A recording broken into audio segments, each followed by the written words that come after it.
Can you explain what internet is? That little mark with the A and then the ring around it? At? See, that's what I said. Kay said she thought it was about. Yeah. In the early 1990s, the internet promised something revolutionary. Freedom, connection, information without gatekeepers. A world where anyone could speak and everyone could listen. But what happened to that promise?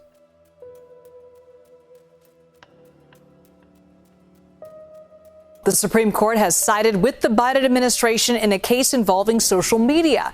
The ruling means the government can continue to press social media companies to remove misinformation. CEO of the social media giant Meta revealing that his company censored some of its content around the COVID-19 pandemic. They pushed us super hard to take down things that were true. Fast forward 2025 and the landscape could not be more different. I think the most alarming thing that we saw was the regular stream, organized stream of communication between the FBI, the Department of Homeland Security, and the largest tech companies in the country.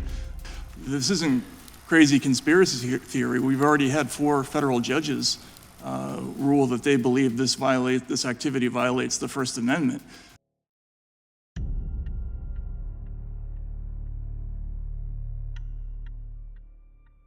Chapter 1. The Terms. Before we can understand the battle over misinformation, we must first understand the idea itself. The word misinformation feels modern, urgent, but the phenomenon it describes is as old as human communication itself. What's new is not the lie, it's the speed at which it travels, and more importantly, who gets to decide what counts as one. October 30th, 1938. Orson Welles broadcast War of the Worlds. Across America, listeners believe Martians are invading Earth. The people believed it. They really believed it. The panic was real. The threat was not. But no one called it misinformation. They called it what it was, a radio drama that some mistook for news. During World War II, every nation understood that information was ammunition. Psychological warfare has proven itself a great aid to sapping the enemy's morale and breaking down his determination to carry on the fight. The Allies dropped leaflets. They don't carry bombs, and this is how they drop their leaflets over places like Prague and the Skoda munition factory. The Axis broadcast radio programs. Geht das Jahr 1933 zu Ende. Voll Wehmut und Ergriffenheit lassen wir noch They called it propaganda, and they owned it.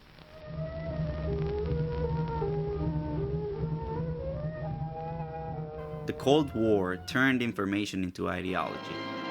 In recognizing a communist, physical appearance counts for nothing. If he openly declares himself to be a communist, we take his word. Senator Joseph McCarthy claimed communist infiltration everywhere. In this committee, activities may well determine whether this nation will live or die.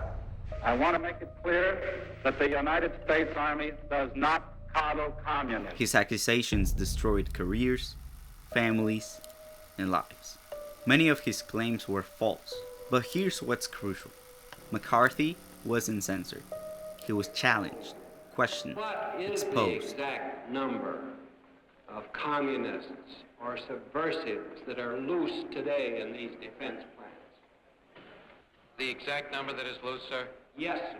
I don't know. The answer to his dangerous speech was more speech, not less.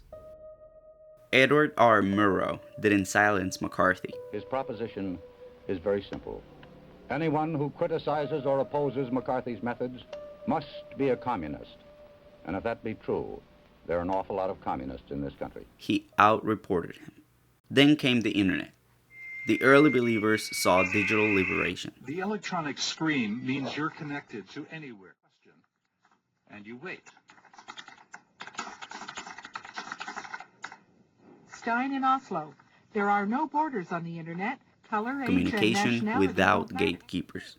For the first time in human history, anyone could publish to everyone. the free transfer of information in as accessible a way as possible. We're going to make it so that anybody can access anything from anywhere. I was like, well, that's kind of a cool idea. Welcome, the information age. But as these platforms grew, so did the problems. Lies spread faster than truth. Algorithms amplified outrage over accuracy. By 2016, a new vocabulary emerged: fake news, alternative facts, post-truth. But the most powerful word was simpler: misinformation. The tech giants, pressured by governments worldwide, began building what critics would later call the censorship industrial complex. 4 years ago, the White House was actively pressuring big tech to censor Americans. You don't have to take my word for it.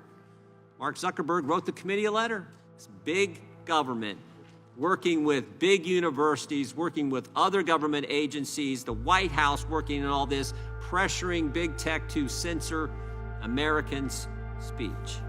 But here's the problem with fighting misinformation. Someone has to decide what counts as true. A new industry emerged: disinformation researchers, fact-checkers, truth arbiters.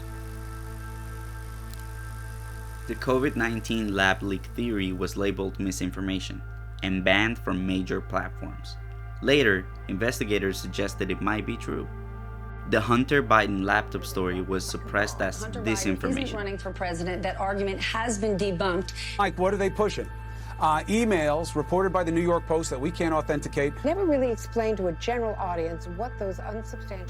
The FBI later confirmed its authenticity in court. 2 years ago, we learned that 51 former intel officials lied to the country when they said the Hunter Biden laptop story had all the classic earmarks of a Russian information operation. Today, all 51 of those people have lost their security clearance. So what is misinformation? The modern definition is misleading information created or shared by mistake, without the intent to mislead. The term disinformation is more recent. The modern definition of disinformation is false and misleading information created or shared to deliberately mislead people. The question isn't whether misinformation exists. It does. The question is whether we trust ourselves to hear it, challenge it, and choose for ourselves.